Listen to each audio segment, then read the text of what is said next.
DYFI Paschimbanga রাজ্য শাখার 20তম সম্মেলনকে কেন্দ্র করে আজ 9 জুন সংগঠনের 57তম প্রতিষ্ঠা দিবসে শুরু হলো বিশেষ কর্মসূচি কাজ ও সম্প্রীতির যাত্রা।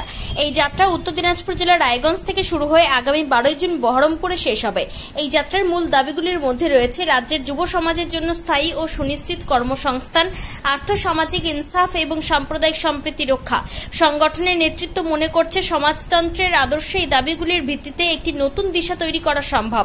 ডিওয়াইএফআই রাজ্য সভাপতি মীনাক্ষী মুখার্জি যাত্রার সূচনায় বলেন, এই যাত্রা শুধুমাত্র পদক্ষেপ নয়, এটি একটি বার্তা। আমরা যুব সমাজের পক্ষ থেকে স্পষ্ট করে জানাতে চাই, স্থায়ী কাজ চাই, ইনসাফ চাই। সমাজতন্ত্রের লক্ষ্যে ঐক্যবদ্ধ আন্দোলনে জয় আমাদের নিশ্চিত। পদযাত্রার বিভিন্ন জেলা থেকে যোগ দিচ্ছেন হাজার হাজার যুবক যুবতী। যাত্রাপথে জনসভা, সাংস্কৃতিক পরিবেশনা ও বিক্ষোভ কর্মসূচির মাধ্যমে সরকারের কাছে দাবিপত্র তুলে ধরা হচ্ছে। নেতৃত্বের মতে এই কর্মসূচি যুব সমাজের মধ্যে নতুন আশার সঞ্চার করবে এবং বিকল্প রাজনৈতিক আদর্শের দিশা দেখাবে। ডিওয়াইএফআই এর পক্ষ থেকে জানানো হয়েছে, যাত্রা শেষে বহরমপুরে একটি সমাপ্তি সমাবেশ অনুষ্ঠিত হবে, যেখানে রাজ্য ও জাতীয় স্তরের নেতৃবৃন্দ বক্তব্য রাখবেন। 20 মিনিট বলেছি, আপনারা কথা বলছিলেন, শোনেননি আমাদের।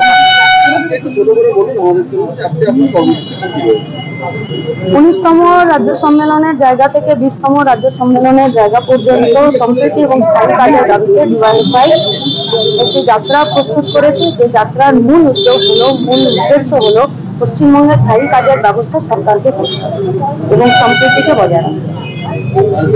10 দিন পেরিয়ে গেল, চোপড়ার যে নাবালক রবীন্দ্রনগরে যার উপরে অত্যাচার হয়েছে তার এখন সন্ধান পাওয়া যাচ্ছে, কি বলবেন? আনিস খান এতদিন আগে খুন হয়ে গেল, তার বিচার, আরজি করের বিচার, বগটুইয়ের মামলা, এইগুলোর বিচার না হওয়ার মানেই তো গত 10 দিন চোপড়া, এরপরে আরো 10টা দিন অপেক্ষা করুন, আপনার পাড়াতেও ঘটনা ঘটবে, বিচার আপনিও পাবেন না। হামিদুর রহমান বলছেন যে তাকে খুন করে মাটিতে পুঁতে দেওয়া হয়েছে, অথচ পুলিশ তার সন্ধান করছে। হামিদুলকে ধরুন বা পুলিশকে ধরুন, ওই থানাকে ধরুন বা হামিদুলকে ধরুন, বা দুজনকে টেবিলে বসিয়ে দিন।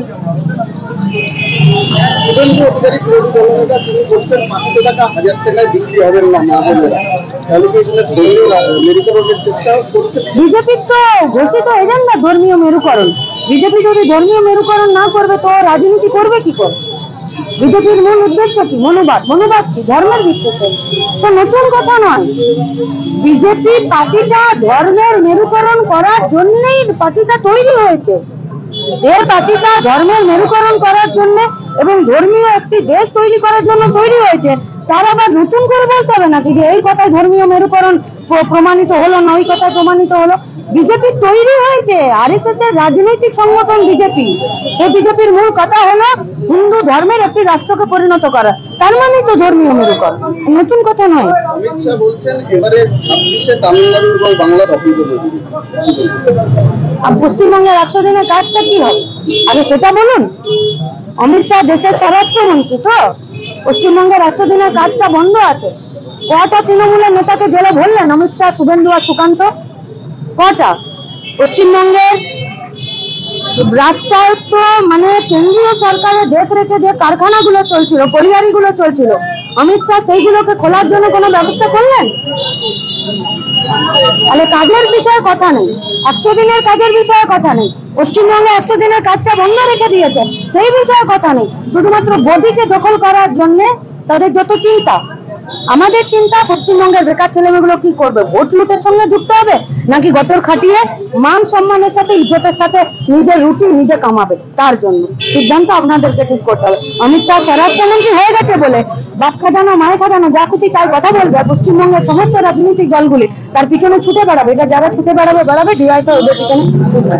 আপনি বক্তব্য রাখার সময় বললেন যে পরিযায়ী শ্রমিকের সংখ্যা বাড়ছে, দ্বিতীয় স্থানে রয়েছে এই বিষয়টা কি বলবেন? বাইরে গিয়ে অত্যাচারের শিকার এই তথ্য ভুল। প্রথম, দ্বিতীয়, তৃতীয়র কথা আমি বলছি না, এই যে গোটা তথ্য। রাজ্য সরকার কি কোনো তথ্য দিচ্ছে? রাজ্য সরকার কেন তথ্য দিচ্ছে না? রাজ্য সরকারের ভয় কোথায়?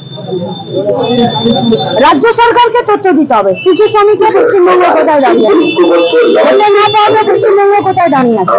পরিযায়ী শ্রমিকরা, ঠিকা শ্রমিকরা পশ্চিমবঙ্গ কোথায় দাঁড়িয়ে আছে? পশ্চিমবঙ্গের কত বেকার যুব ছেলেরা মেয়েরা আছে, কতজন আজকে কাজ করছে, কতজন কাজ পায়নি, তার তথ্য দিতে পারবে। 10 দিনের মধ্যে পশ্চিমবঙ্গের মমতা ব্যানার্জির সরকার এই তথ্য দিতে পারবে? আমরা চ্যালেঞ্জ করলাম পশ্চিমবঙ্গের মমতা ব্যানার্জির সরকার এই তথ্য দিক। আর এই তথ্য নেওয়ার জন্য বিজেপির বিরোধী দলনেতা শুভেন্দু অধিকারী এই তথ্য বের করে আনার জন্য 10 দিন তারা সময় নিত, শুধু ডেটাটা দিয়ে। রবীন্দ্রনগরে ঘটনা তো এই ধরনের ঘটনা নতুন নয়, উত্তর দিনাজপুরে এই ধরনের প্রচুর শিশুরা বাইরে কাজ করে। এগুলো কি কোনো রকম ব্যবস্থা করা উচিত নয়? কে করবে ব্যবস্থা? আপনি ট্যাক্স কাকে দেন? পশ্চিমবঙ্গের সরকারকে। তো ভোট কাকে দিয়েছেন? তাকেই দিয়েছেন। সে হারুক বা জিতুক, যারা জিতেছে তারা আপনার আমার দুজনেরই জনপ্রতিনিধি। তো ট্যাক্সের পয়সা নিয়ে তারা যদি পাশ ফিরে ঘুমায়, আপনার আমাকে রাস্তায় দাঁড়াতে হবে। এই প্রশ্নগুলো, এই বুমগুলো রাজ্য সরকারের দিকে থাকতে হবে, জবাব রাজ্য সরকারকে দিতে হবে। ট্যাক্সের টাকা আমরা দিচ্ছি, সরকার পরিচালনা করার জন্য উদাহস্ত পরিশ্রম করছে এ রাজ্যের 10 কোটি মানুষ, এ রাজ্যের বেকার ছেলে মেয়েরা, এ রাজ্যের বাচ্চারা, এ রাজ্যের মায়েরা কেন প্রতিদিন তারা নিপীড়িত অত্যাচারিত হবে? তার উত্তর তো রাজ্য সরকারকে দিতে হবে। আমরা তো তৃণমূল কংগ্রেস বলছি না, আমরা রাজ্যের সরকার বলছি। আমরা তো তৃণমূল কংগ্রেস বলছি না, আমরা পুলিশ বলছি। আমরা তৃণমূল কংগ্রেস বলিনি, আমরা বলছি মলয় ঘটক রাজ্যের সমমন্ত্রী। আমরা তো একবারও বলিনি তৃণমূল কংগ্রেস, আমরা বলছি পশ্চিমবঙ্গের লেবার কমিশন। এরা কবে মুখ খুলবে? এরা কবে কথা বলবে? এরা কবে কথা বলবে? আপনাদের এই আন্দোলনে কি পরিবর্তন হবে ছাত্র সমাজ? তাহলে আমরা বাড়িতে ঢুকে গেলে পরিবর্তন হবে? কে আছে?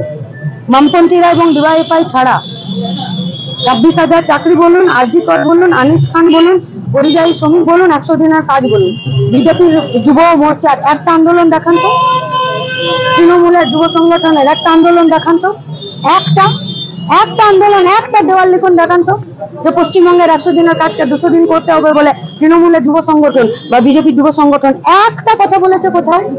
তাহলে যুব সংগঠন বলতে বামপন্থী যুব সংগঠন, ডিওয়াইএফআই এবং ছাত্র সংগঠন এসএফআই ছাড়া কে আছে রাস্তায়, যারা কলেজের ভোট থেকে শুরু করে পরিযায়ী শ্রমিকদের তাদের রাজ্যে ফেরানোর জন্য একটা কথা উচ্চারণ করেছে? এসএফআই ডিওয়াইএফআই ছাড়া। লড়াই তো এসএফআই ডিওয়াইএফআই করছে, আর তো কেউ করেনি লড়াই।